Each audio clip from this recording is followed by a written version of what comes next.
Welcome to the Faith and More podcast. This is a trans-denominational podcast. Everyone is welcome and safe here, no matter what your faith is or isn't.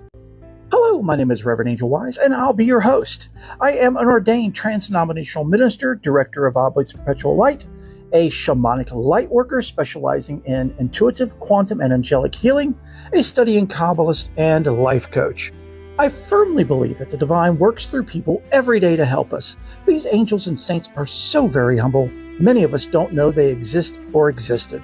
Each week we'll explore the lives of these amazing beings. We will also explore topics that can help your faith, no matter what it is or isn't. The goal of this show is to inspire, encourage, educate, uplift, strengthen, and heal you and your faith. So be sure to follow and subscribe so you never miss an episode. Bless you and enjoy the show.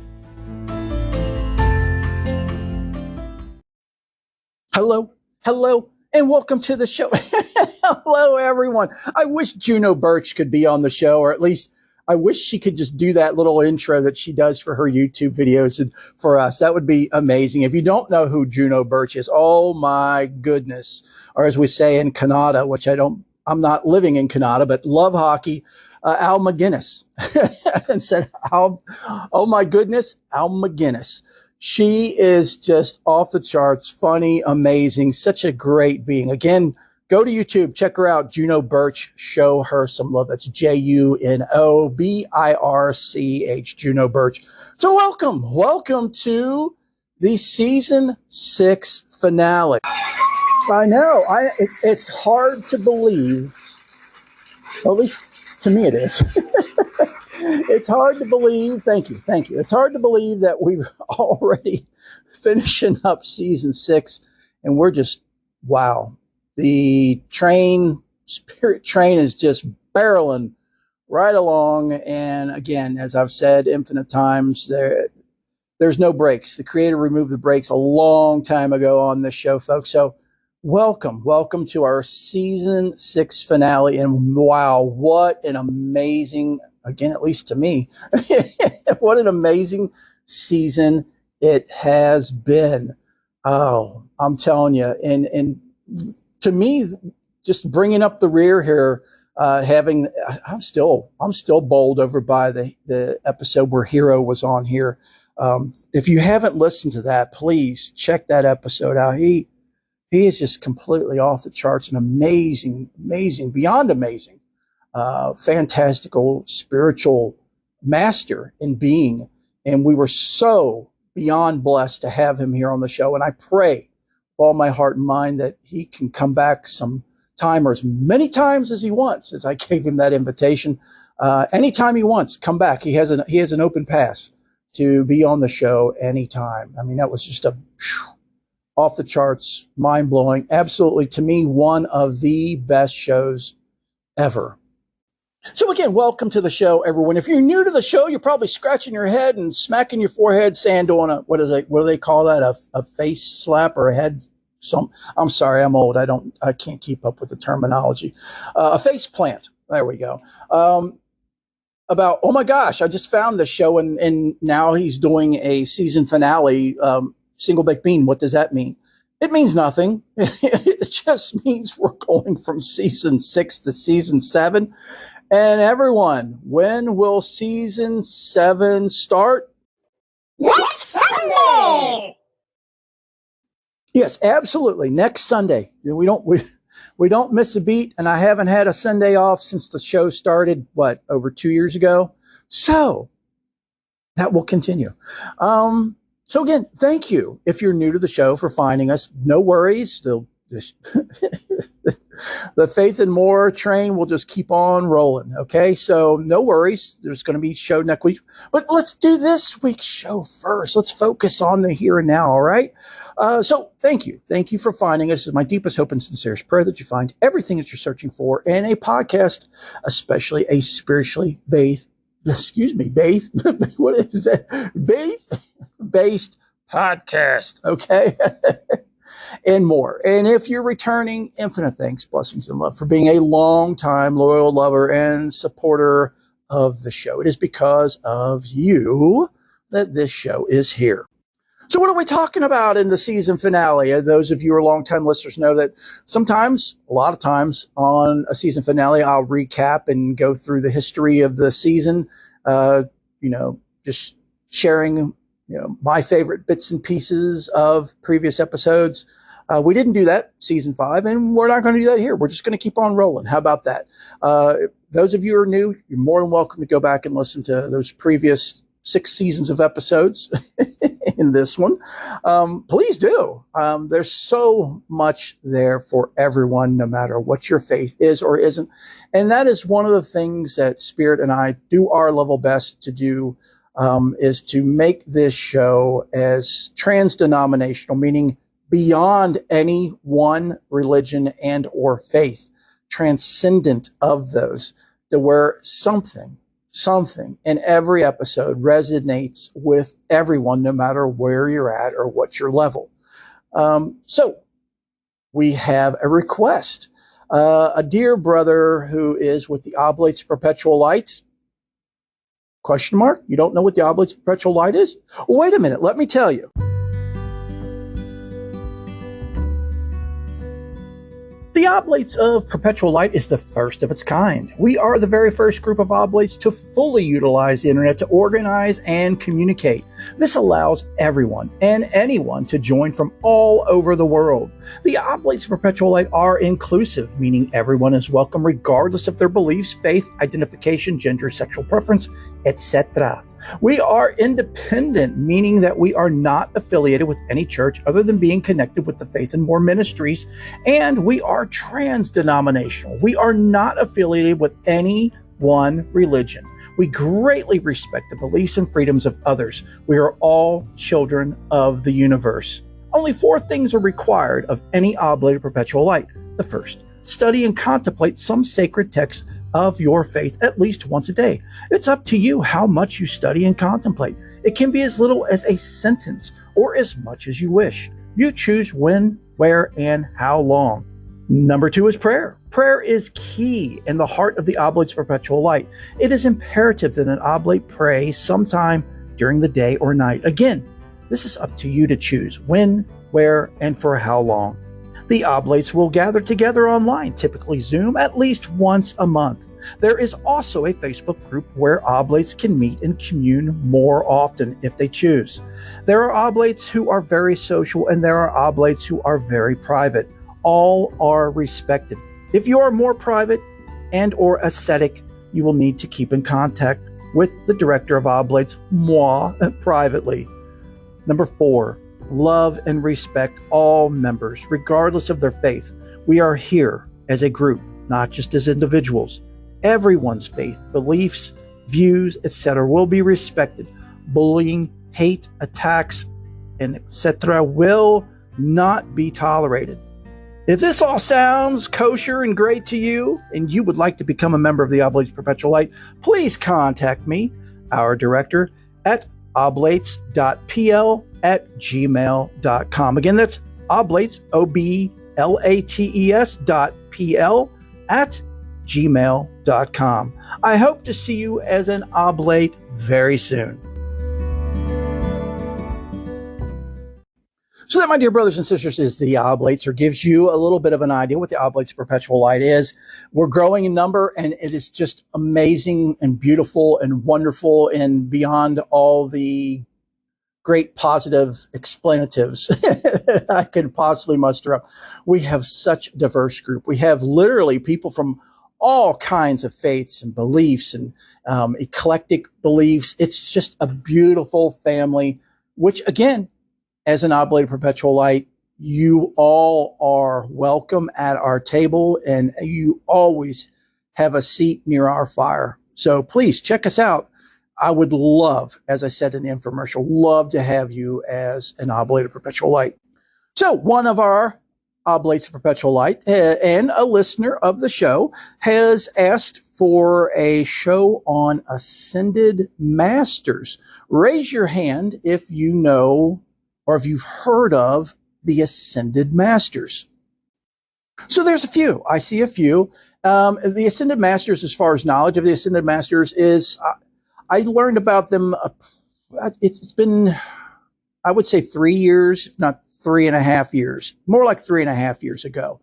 Because it was probably October or November of 2020 is when I, so yeah, it's been what? Yeah, 3 years now. So excuse me, pardon me. So yeah, 3 years ago is when I began becoming interested in, learned about, and studied the Ascended Masters. But before we go any further, I need to roll the disclaimer.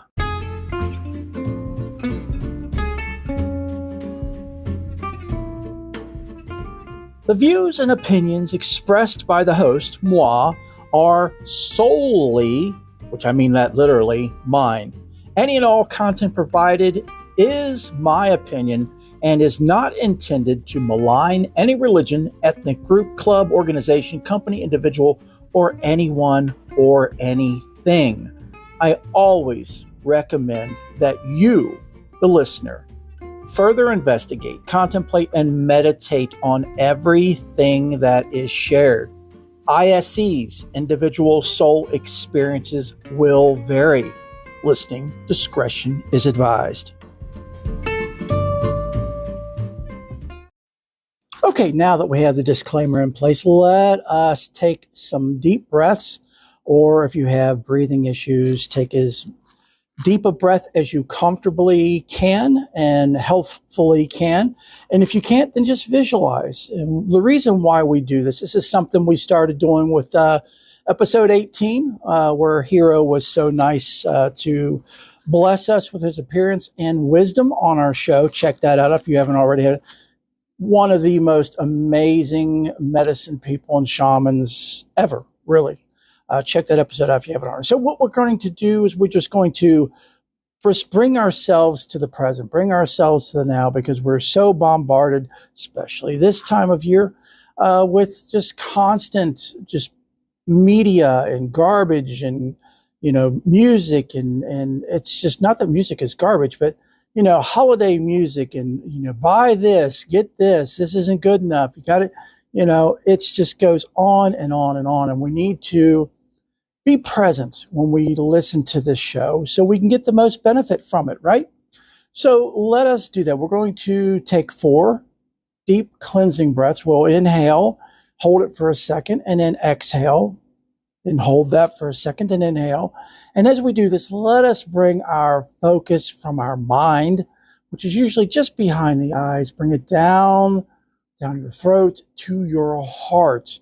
And let us listen with our heart and feel with our heart so we can get the true meaning of today's show and teachings and sharing so that we can incorporate that in however we wish into our lives and help others. Okay, so let us take our first inhale breath. Inhale through the nose, hold it for just a second, and exhale through the mouth. Hold that for a second. Inhale through the nose. Hold that for a second. Exhale through the mouth. Hold that for a second. Inhale through the nose. Hold that for a second. Exhale through the mouth. Inhale through the nose. Hold it for a second. And exhale through the mouth. Just sit for a second and rest in that pause. Okay, now we will continue. And I'll explain what Ascended Masters are here in just a moment, because that is what the show is about, right? But just to give you some background on how I understood or got involved or began studying the Ascended Masters or teachings of the Ascended Masters, mainly and mostly Saint Germain, who is probably one of the, if not the most well-known Ascended Masters, other than Jesus and the Mother Mary, is the Summit Lighthouse. I was a member of the Summit Lighthouse for 1 year. And the Summit Lighthouse was founded by Mark L. and Elizabeth Clare Prophet in 1958. I hate to tell you, son, but that's a cult. I know. I've heard all the stories and done all the research before I got involved in them. As a matter of fact, my wife Haven and our son were both extremely worried that I jumped off the deep end because, of course, this is as I was recovering from open heart surgery and surviving death, so to speak, on many levels. They thought I had just literally flipped and lost my mind and were completely worried. But as I said, I did my research, I did my investigation beforehand, and I did not find them to be a cult. They are like any other faith or group. They are just very adamant about their beliefs, and you can't fault people for that. But you know, sometimes people can become fanatics. I didn't experience that with them. They were very loving, very open, very welcoming, but they weren't pushy. You know, they weren't cultish to me. They weren't trying to push their ways on me. They allowed me to study and advance as I wanted to, not as they wanted to. They remained there for me if I had questions, which of course I did, and answered those questions. But again, they weren't pushy. They weren't, I didn't have any problems with them. So you might say, well, then why aren't you still with them? Because those of you who are longtime listeners know I move. I'm moving and grooving. I learn and I move forward. I progress. I ascend. I refuse to pin myself down with a label or put myself in a box. You know, that's just not me. That's not my spirit. That's not what I'm here for. I'm here to learn, to grow, and to evolve. And they supplied me with many tools for my toolbox that I still use today, including the violet flame meditation, which is amazing. And so many people and organizations have adopted these teachings of the violet flame and the meditation and, you know, things that the Summit Lighthouse began teaching, they've adopted as well. There's an incredible book series called the I Am Discourses by Godfrey Ray King.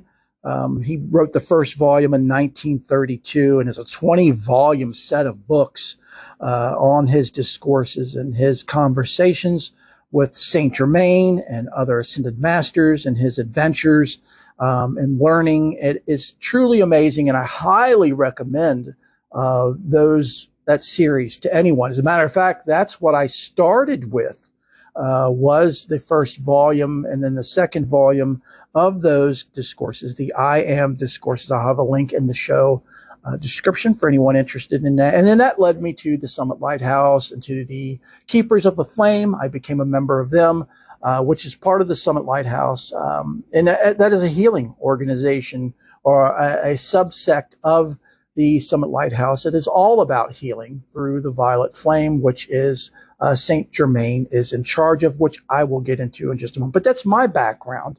And that's how I learned about the Ascended Masters, was first through the I Am Discourses by Godfrey Ray King, and then through the Summit Lighthouse. So I have a great little article here from a blog by a wonderful being by the name of Kaliana. That's Kaliana, and I will have a link to her blog and also this resource for those of you who want to print it out, have your own copy, or study it even further or deeper. So we'll begin. It's titled The Ascended Masters. Who are they and how can they help? Ascended Masters are high vibrational, enlightened beings of love and light. That's very important for everyone to keep in mind, especially those who are very fixed in their ways. Again, I will say that one more time. Ascended Masters are high vibrational, enlightened beings of love, emphasize love and light. Love and light, okay? They are the highest evolved beings in the spiritual hierarchy, surpassing guardian angels and spirit guides. Who are the Ascended Masters? We are talking about Jesus, the Mother Mary, Buddha, Saint Francis, Vishnu, Saint Germain, and the list goes on and on. If you get to experience a connection to one of these ascended masters, it will be a life-changing experience. And I will definitely back that up as well. I completely and utterly and overwhelmingly agree with that. The roles of different masters may be varied, but their purposes are the same: assisting humanity on our ascension and to increase our awareness of the spiritual forces that permeate the universe. Hey, what have we been talking about most of season 5 and definitely all of season 6 and will from now on? This exact same thing. Whether you realize it or not, you too are an ascended master in the making. People have the ability to ascend to the highest level, but it can only be achieved through many challenges, positive life choices, rebirths, and lessons. Each ascended master has completed many lifetimes of experience on earth and has undergone a series of spiritual transformations, which can also be called rebirths. Now, I know there's a lot of people shaking their heads and, don't put my Jesus in there. Not my Jesus. There ain't no rebirths with my Jesus. He come from the Creator once and that's it. You're going to learn, at least I hope you will, if you keep listening to the show, especially season 7 when we get into the Gnostic Gospels. There's a lot more, probably infinite times more to Jesus than you know from your standard Bible, from your preacher, from your local pulpit. So very much more. And what I mean by emphasizing more is not more in a negative direction. No. Again, let's not go there. More in a positive direction. More as in more teachings. More as in Jesus is still communicating with people today. Okay? He didn't die, was crucified, came back to life, and then resurrected and ascended to heaven and poof, he's gone. No. He has always been very, very involved with humanity, with helping people. Hey, check out the shows on the great Catholic saints that we've had since season 1. How many of them has he communicated with directly? All of them. Every single one of them. And you, too, can receive communication from Jesus. Through the process of personal growth, self-awareness, making intentional and consistent positive choices in the face of difficulty, and using their will to override their human DNA negative expressions such as anger, fear, or disease, they achieve what is called self-mastery. Again, what this show has been and always will be about us overcoming our humanness, our human DNA's negative expression, anger, fear, hate, disease, etc., so on and so forth. And what do I mean by disease, or what does she mean by disease? Poison. Poison that is put into us by our culture, by our peers, by our elders who have learned it generation after generation after generation, have passed it on. Self-mastery is the process of evolving and becoming more and more enlightened. And at the end of that self-mastery journey is leaving the body and ascending to the spiritual plane, i.e., becoming an ascended master. In other words, masters face similar or even more difficult life challenges than the rest of us. And in the midst of those struggles, choose to express themselves as the full magnificence of all that is, the Creator, God, whatever you want to label it. Are you seeking guidance about a problem? Would you be interested in your own personalized soul path reading? And then this goes on to Kalyana. She does soul readings for a pretty good hefty price, but we won't get into that. You can check it out if you want, but you don't need to do that to be connected or to receive messages from the Ascended Masters. No offense to Kalyana. Before delving into 22 Ascended Masters and their roles, it is important to know 3 concepts that explain who and what makes them unique. Number 1 is karma. Number 2 is reincarnation. And number 3 is ascension. Karma. The term karma has made it into the mainstream, but not everyone understands what it really means and how to deal with it. Many of the world's religions teach the law of karma in some form: Sikhs, Jains, esoteric Christians, Kabbalist Jews, to name a few. It is also a core concept in Buddhism and Hinduism. The law of karma believes that all major events in our lives are predestined. I'll explain more on that. I don't agree. Every positive deed we do generates a merit, while every negative deed results in a demerit. Bad actions will subsequently require some form of payment or punishment. Again, the whole reap what you sow, but it goes a step further. It's everything you think, say, and do, if you prescribe to karma or subscribe to karma, creates karma. And whatever that thought, speech or action is, creates that karma, and whatever your motivation and intention was behind it, designates or delineates what it is, whether it's positive or negative. Ascended masters try their level best, as well as a lot of Tibetan Buddhists strive to be neutral in their karma. And we've talked about that back in the Dalai Lama episode. Check that out if you haven't already. So it's like saying, again, as I said, you reap what you sow. Whatever we do will come full circle to our doorstep sometime, somewhere. Self-mastery is about stepping off the karmic wheel, deciding not to do unto others what has been done unto you, but instead to forgive and radiate compassion and grace to those who do bad things. Absolutely beyond agree with this. And that's the way of Jesus. That was the way of Buddha. That was the way of so many great ascended masters that have come and still are here.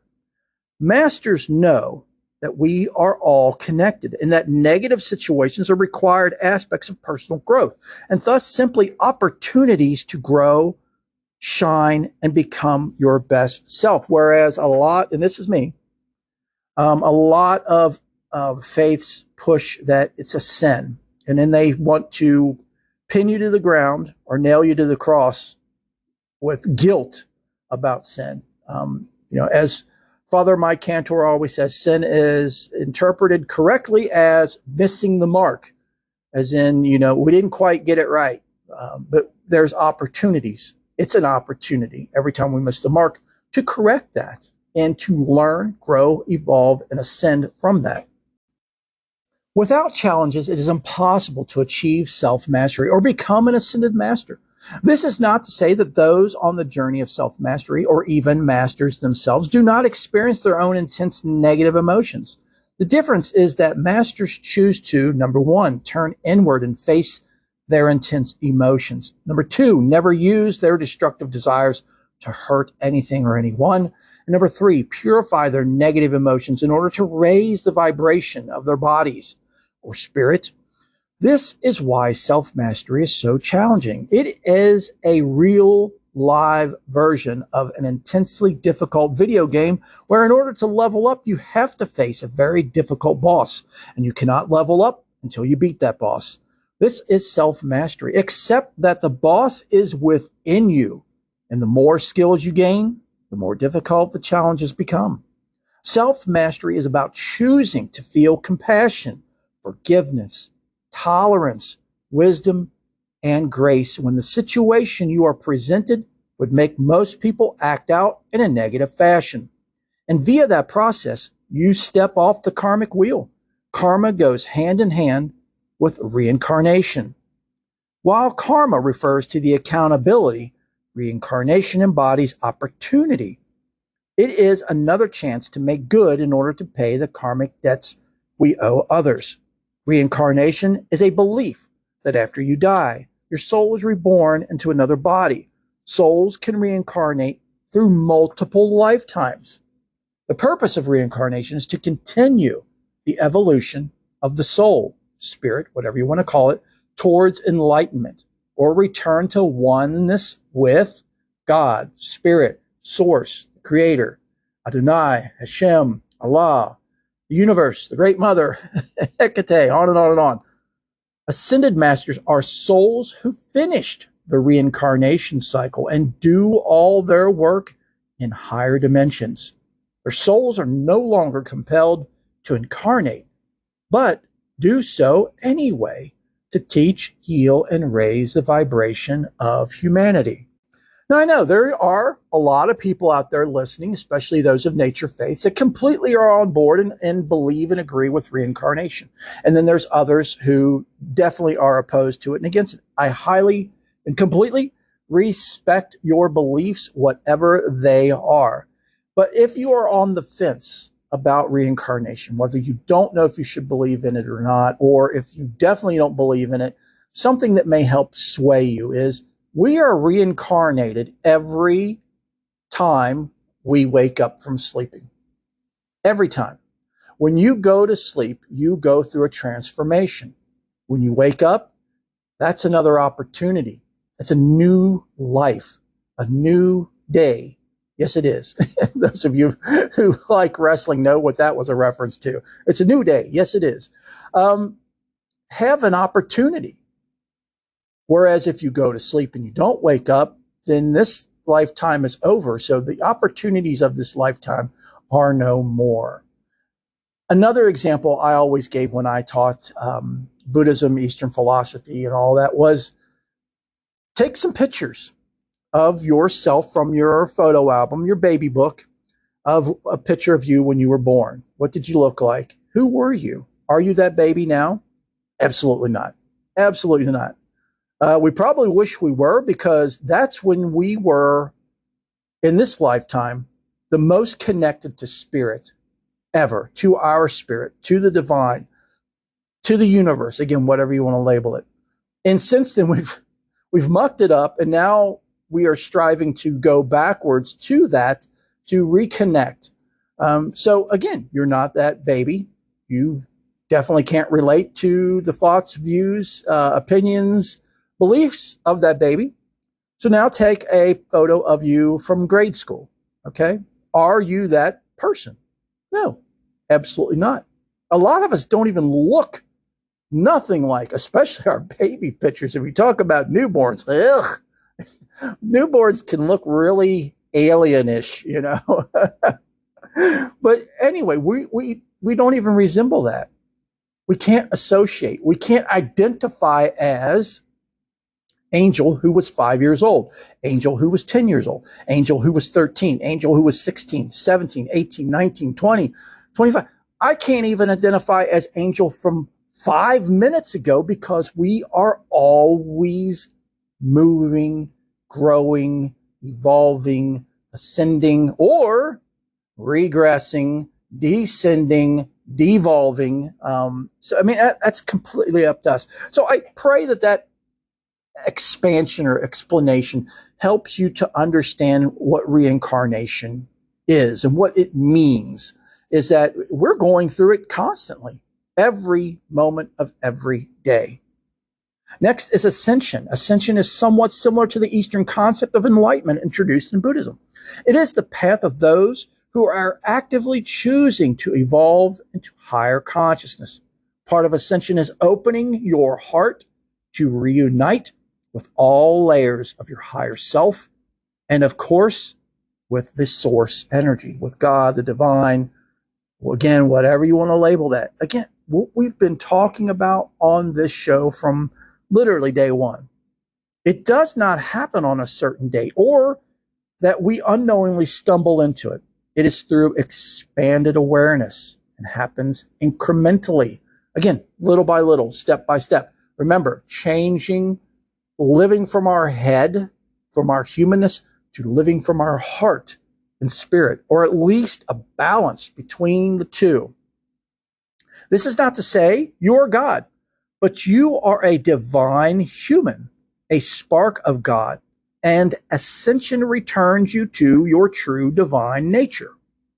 Ascension fits into 5 categories: awakening of the mind, the realization of motivating profound changes in our lives. This awakening comes during a major epiphany, wherein the mind experiences an astonishing flash of enlightenment perspective, also known as an aha moment, where you're studying a passage in whatever sacred text, and you step back and you meditate and contemplate, and all of a sudden, bam, like a lightning bolt, you're like, aha, I get it. Or more so, I feel it. Next is awakening of a new personality. Picture the kind of person you were 5 years ago. Hey, we just talked about that. Are you still the same person? When the mind is awakened, it promotes self-acceptance and empowerment, which can result in the development of a new personality. We are not the same people we were 5 minutes ago, let alone yesterday. Next, awakening of spiritual energy. Life force energy is commonly referred to as chi or ki. If this is awakened, major changes can occur on the physical through the spiritual level. Again, you're awakening your spirit. Your spirit's awakening into your human form, and it's evolving, it's transforming. It's awakening, which is next, awakening of the soul. It is when an individual feels deeply aligned with his or her life purpose. It can be a brief or long term. During this awakening, a person increases virtuous qualities such as unconditional love, compassion, and forgiveness. And finally is total awakening. Enlightenment or total ego death is a gift of grace wherein all that remains is love, truth, and pure awareness. This state can arrive spontaneously or through years of spiritual discipline and study. And I'll add, lifetimes of study, lifetimes of spiritual discipline. Okay, so now meet 22 ascended masters. Now, this is not the complete list because the list is infinite. These are just the ones that are most known. There exist several ascended masters who live on in the hearts of those they have helped and those they continue to help. Some lived more recently and are well known, while others are ancient and have been forgotten. They have served as teachers and leaders from within the spiritual realms. Their mission is to assist humanity in uniting with the I Am presence and divine spirit. Ascended masters carry a divine vibration, described to be quite angelic. However, they are far different from angels in the sense that they have lived life on earth or walked in our shoes. Like us, they have faced challenges and learned the hard lessons of life. But the thing is, they have mastered these lessons. Now, these masters are living in complete oneness with their God presence. Number one is Babaji, the deathless avatar.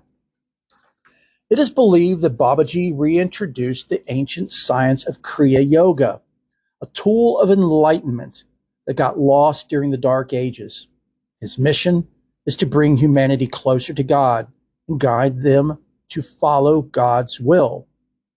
He assists with breath work, yoga practice, simplifying one's life, detaching from materiality, protection from religious persecution, clear communication with God, overcoming or reducing addictions and cravings. So you all are more than welcome to do more in-depth investigations on these beings, such as Babaji. There's all kinds of works and things about Babaji, who actually did exist in a human form.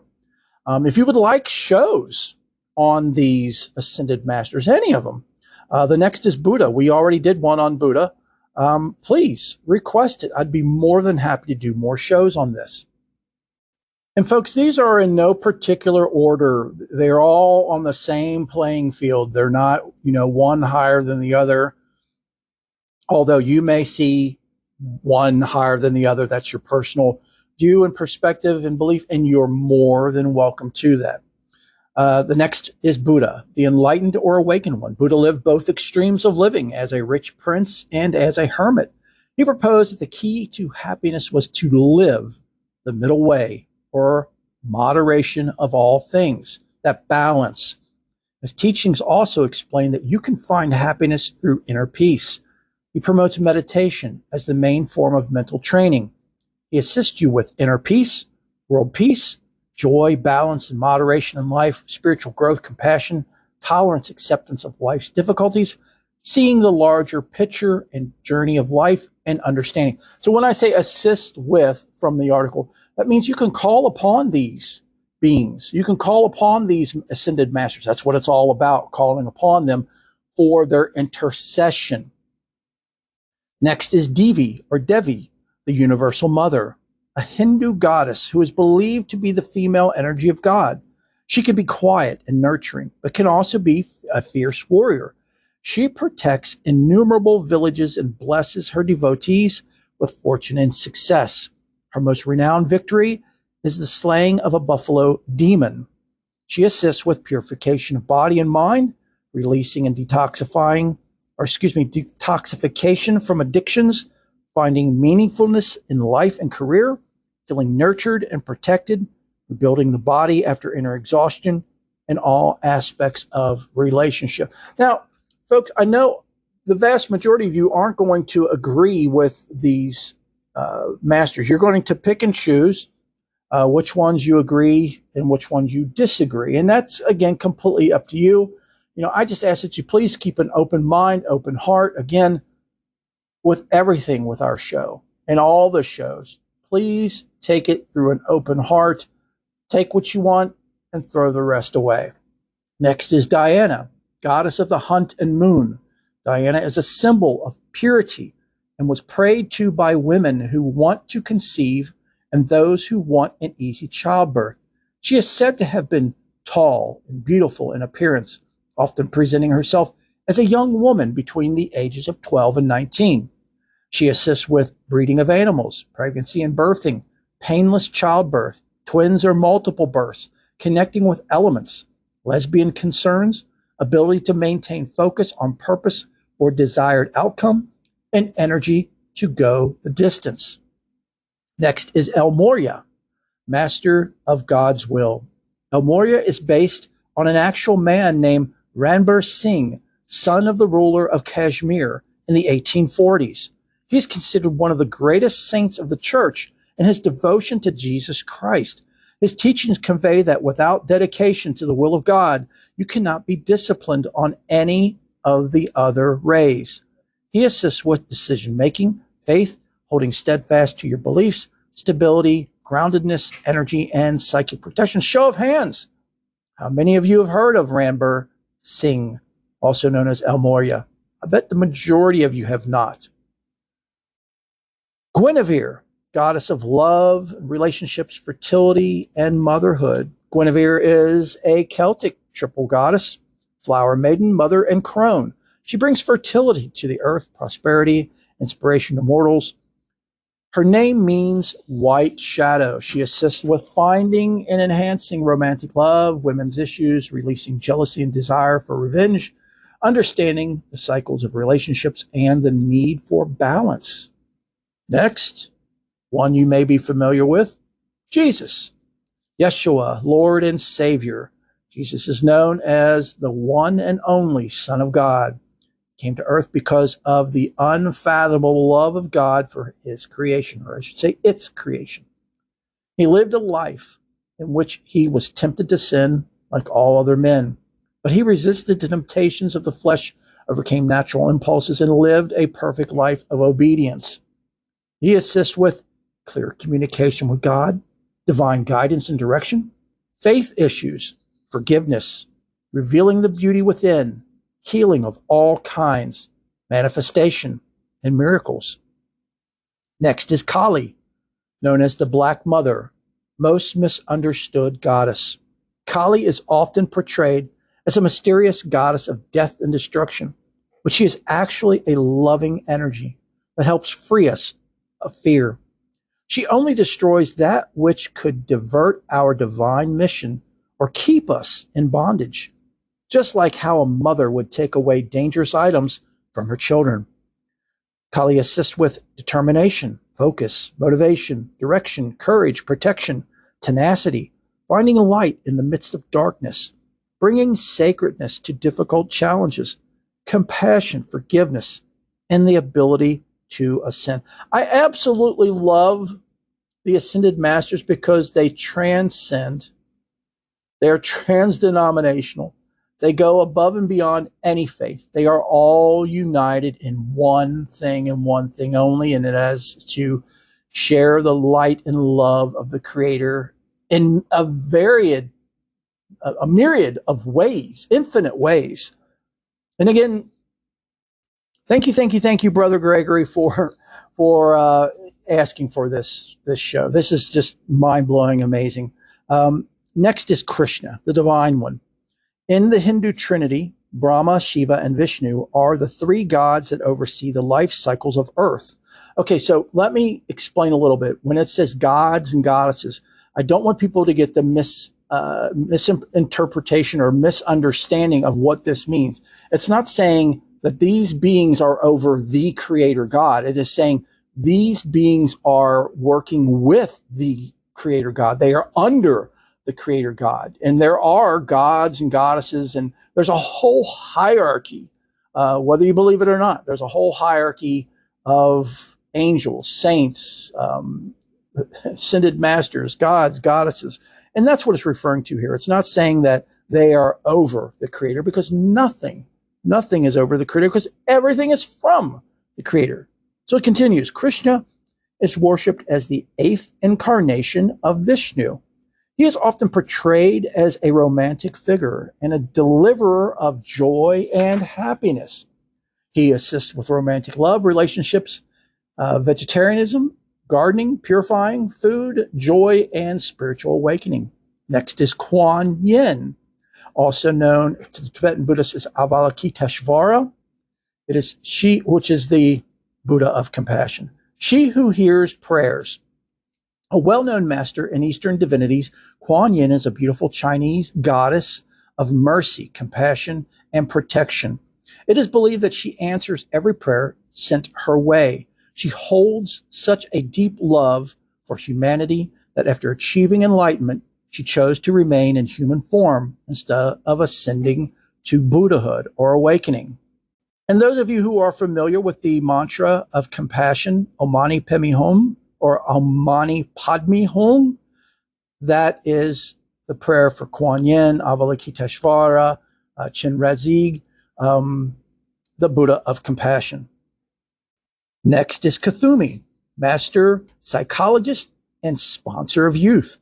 Kuthumi's past lives include St. Francis and Pythagoras. He founded a mystery school in Greece and taught harmonious development of the body, mind, and spirit. If you find yourself distracted from your major goals, Kuthumi can help you maintain diligence. He'll help you organize your schedule in a balanced way. He assists, with focus, dedication to life purpose, alchemy, problem solving, higher wisdom, conscious intention, patience, manifestation of unlikely or miraculous things, and is beneficial for inventors and entrepreneurs. Next is Lakshmi, goddess of prosperity and good fortune. Lakshmi is believed to be so beautiful that all of the gods wanted her as a wife. Her mission is to bring eternal happiness to earth. She helps humanity find meaningful careers that can bring handsome rewards and fulfillment.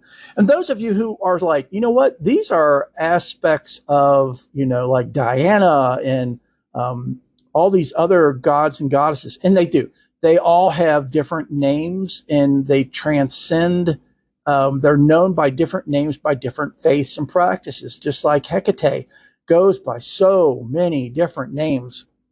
And Lakshmi is no different. Lakshmi assists with abundance, beauty, and aesthetics, happiness, finding joy in the midst of difficulties, endurance, manifesting home supplies and food, balancing and space clearing for the home. Next is Mary, Our Lady of Guadalupe, Virgin Mary, and also known in other forms, Mary the Beloved Mother, made her ascension more than 2,000 years ago prior to her life with Jesus. So she ascended. She was an ascended master before she gave birth to Jesus. In the life that she made her ascension, she was a woman living a nomadic desert life. After failed attempts of finding a husband, she left her tribe to become a wanderer. She took shelter in a cave where she lived in solitude and prayer until her ascension. She then returned to give birth as the Virgin Mary, a holy vessel to carry and birth the Son of God. She is known for assisting with adopting children, issues related to children, support for those who help children, fertility, mercy, grace, compassion, faith, miracles, and healing of all kinds. Next is one of my personal favorites, Melchizedek, King of Righteousness. Oh, I love me some Melchizedek. If Mary embodies the mother energy, Melchizedek holds the complementary father energy. And if that name sounds familiar to you all, especially Christians, it should. He is very biblically referenced. He begins in Genesis 14:17 through 24, Hebrews 5:6 through 10, Hebrews 6:20, Psalms 110:4, Hebrews 7:1, 10, 11, 15, 17, and 21. His mission is to bring the principles of universal law to the oneness of all creation. He makes himself known through our dreams and meditations. Melchizedek's name means King of Righteousness.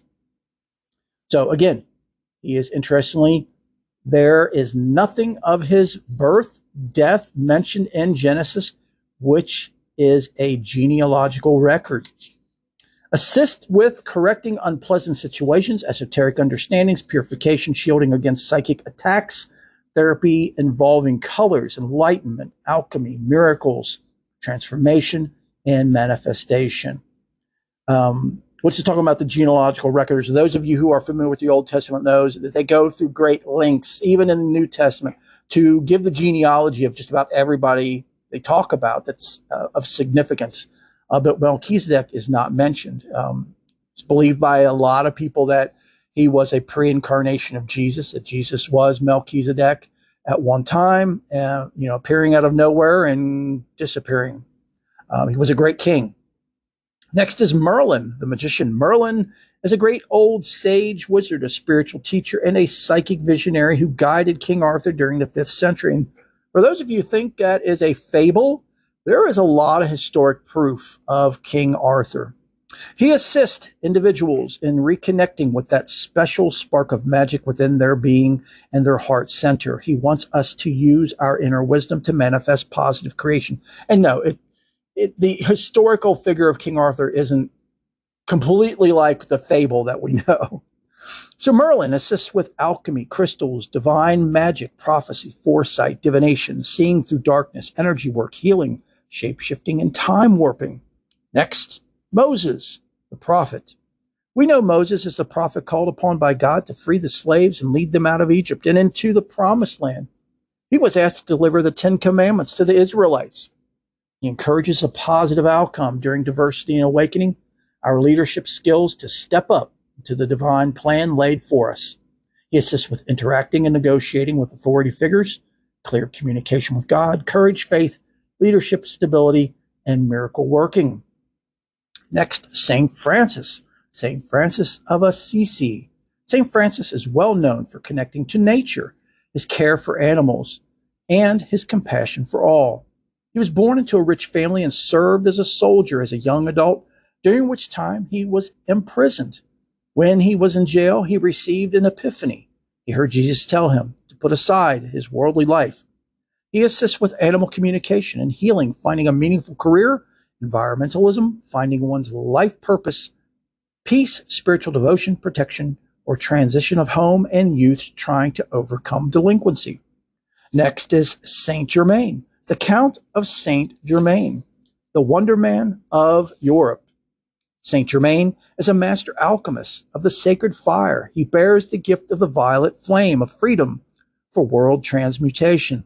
He was a multi-talented man, a master of numerous languages, a painter, and psychic. His forte is burning off and rekindling all that hinders the full expression of the soul into liberating light. He is known to assist with alchemy, comfortably interacting with authority figures and influential people, courage, direction, life purpose, miraculous manifestations, perseverance, psychic protection, additions, and space clearing. Excuse me. Next is St. John of God, Father of the Poor. St. John is well known as the patron of the mentally and physically ill, as well as healthcare workers. He was one of the disciples of Jesus who witnessed the life of Christ in the earliest church.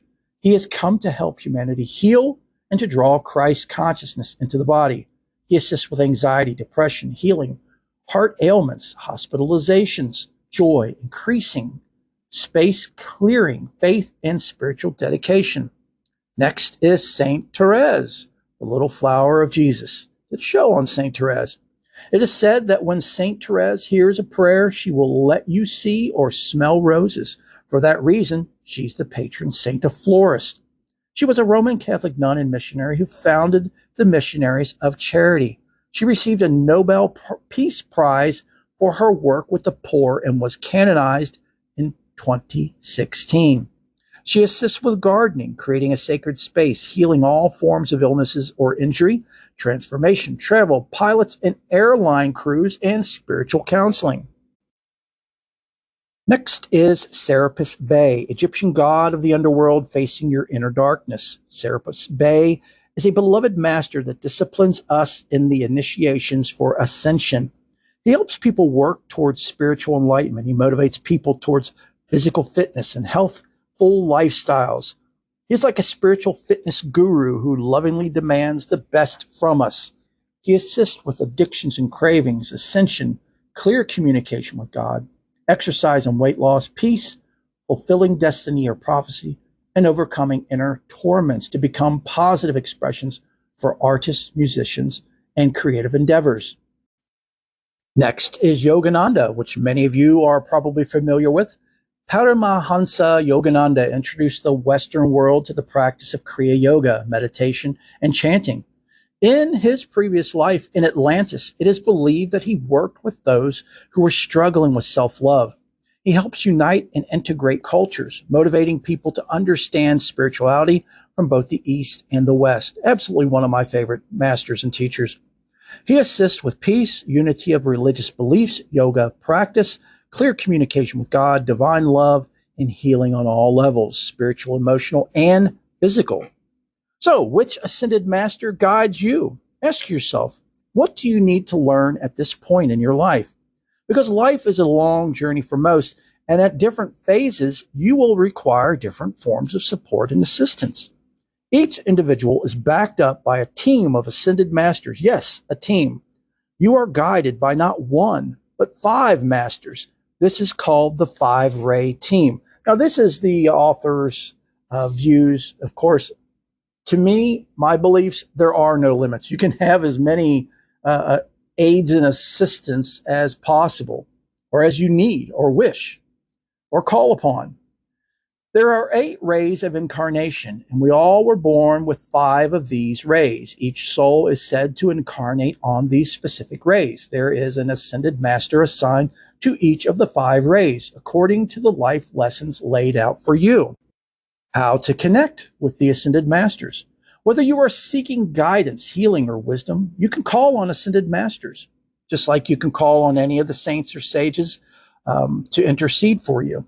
These beings have already acquired vast knowledge and mastered the spiritual, mental, and physical aspects of their lives. Due to their wisdom and experience, these masters can serve as your spiritual guide, healer, and teacher. Like angels, they can often open themselves, we can often open ourselves to them through conscious contact. We must deepen our spiritual understanding and raise our personal vibration. The easiest way to connect to a master is to open your heart in order to start a 2-way connection. Again, tuning into their frequency. Another way is to ask questions and get answers, called the Taurus technique. The masters can visit you in your dreams, during meditations or intuitive readings, and even everyday events in your life.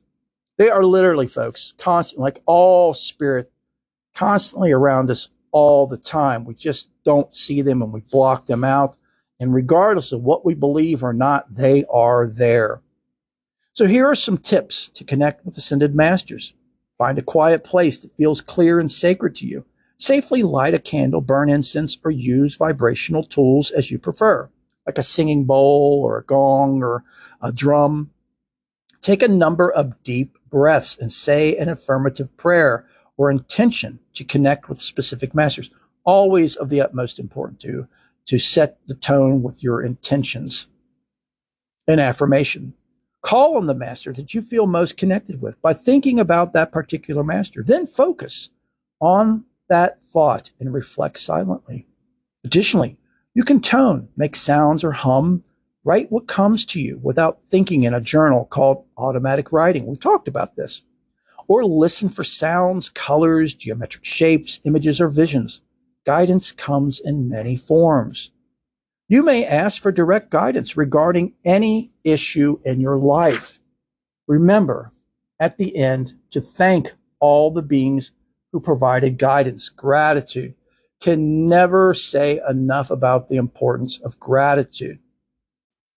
You'll know once you have truly opened your heart, body, and mind to receive the energy from the Ascended Master. They are always available to you. It is you who must let go of control. And key here, folks, surrender enough to allow their presence to merge with you. Once you do, the energy around you suddenly becomes overwhelming in a positive and beautiful way. Their energy usually comes in forms of pouring light or very strong love. Thus, it is essential to be receptive to spiritual energy. After your invocation, you will most likely experience a surge of strong emotions, see visions of radiant light, just like the saints, or feel a higher level of energy. This is a very tangible experience that you remember the rest of your lifetime. If you are uncertain as to whether you have allowed yourself to interact with your masters, then you have not had this profound experience yet. And that's the article, because again, now Kaliana again gives her little, and you can't blame her, folks, to give her little infomercial about how she can help for a designated fee. And I'd be more than happy to help any of you for no designated fee. If you would like to make an offering through Patreon, you're more than welcome to do that. For help with the Ascended Masters, you can, but it's not necessary. Again, I'm here for all of you, and I can never say or express that enough. And I so hope and pray that you all have enjoyed the show. Again, infinite thanks, blessings, and love to Brother Gregory for asking for and requesting this show. If you all want more shows on specific Ascended Masters, please don't hesitate to let me know. And before you say Jesus, like I've said, that's already in the works for season 7 when we start speaking about the Gnostic Gospels. So that is the show, folks. Thank you so much for being here. I can't thank you enough. Don't turn the show off yet. We have prayer updates and requests, which are extremely important, as well as our closing prayer and blessing.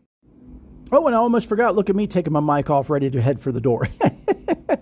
And folks, brothers and sisters, that is a wrap for season 6. But again, no worries, no fears. Season 7 starts next Sunday, and I will see you all then. Until then, please know that you are loved beyond the beyond, and I pray for each and every one of you constantly. And if you are in need of specific prayers, don't hesitate to reach out to me. My contact information is coming up at the end of the show and at the end of every show. Love, peace, and light to each and every one of you.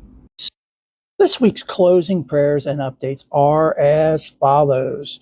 Brother Gregory and his husband Mikey, Haven, Bill and Joanne, Emily, Jonathan and their family, Kayla, Terry, Denise, her daughter Lauren, her daughter-in-law Jamie, also Stephanie, Katie, Sarah, and Kia, Elaine and Bob. And please keep the prayers going for Bob. He has a mass on his thyroid next to his spine. It was the size of a pea from what I recall. I could be incorrect. As those of you know, he is a cancer survivor. And that has grown, that tumor or cyst or whatever has grown from the size of a pea to the size of a baseball.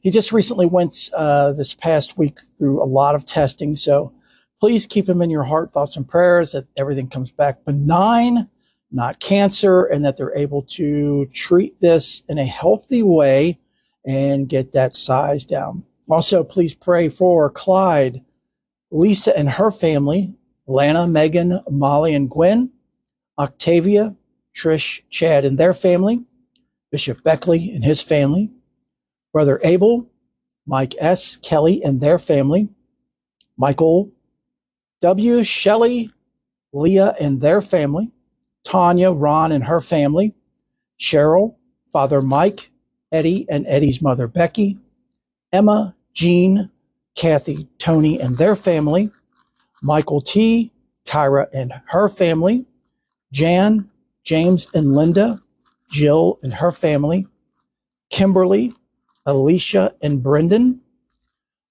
also Brother Yossi and Brother Joey. And now our blessing. O great Creator, whose voice I hear in the winds and whose breath gives life to all the world, hear me. I am small and weak. I need your strength and wisdom. Let me walk in beauty and make my eyes ever behold the red and purple sunset. Make my hands respect the things you have made and my ears sharp to hear your voice. Make me wise so that I may understand the things you have taught my people. Let me learn the lessons you have hidden in every leaf and rock. I seek strength, not to be superior to my brothers and sisters, but to fight my greatest enemy, myself. Make me always ready to come to you with clean hands, straight eyes, and when life fades and is fading sunset, my spirit will come to you without shame. Aho, Amen, blessed be, Salam, Shalom, and so mote it be. And that blessing was written by Yellow Hawk, who was a Sioux chief.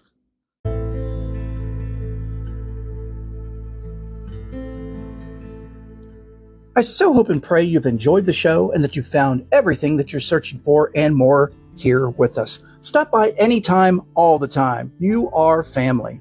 If you enjoyed the show, please share it with as many people as possible. Subscribe, rate, and review. And if you really enjoyed the show, please consider making an offering. Offerings are a great way to help sustain and improve the show and the Faith and More ministry. Offerings can be made through Patreon at patreon.com. That's Patreon, patreon.com/Faith and More podcast.